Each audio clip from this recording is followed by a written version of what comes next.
Street I'm on today in Tehran is named after Dr. Mohammad Mossadegh, a familiar name among Iranian people, which is closely related to words such as oil, England, the US, and most importantly, coup.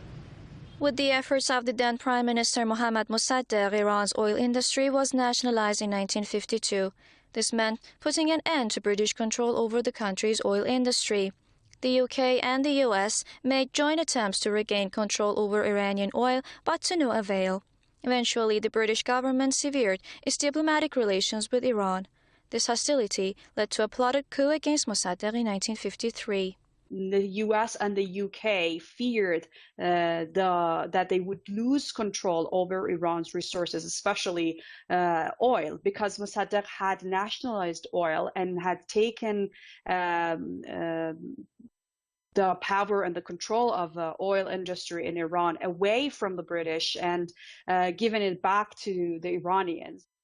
The coup was orchestrated by the U.S. against the democratically elected government of Mossadegh under the excuse of the fear of Iran falling into the hands of communism and the Soviet Union during the Cold War era.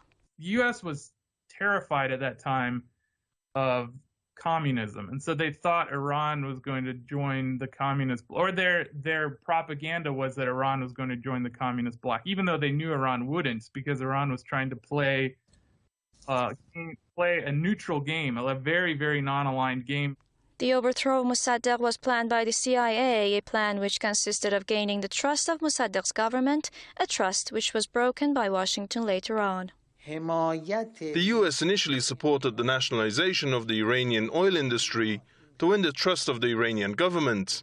However, after participating in the coup, the U.S. sought its own domination over the country's oil resources. Trusting America was a mistake made by the Iranian government. But the coup was just the beginning of America's open hostility with Iran.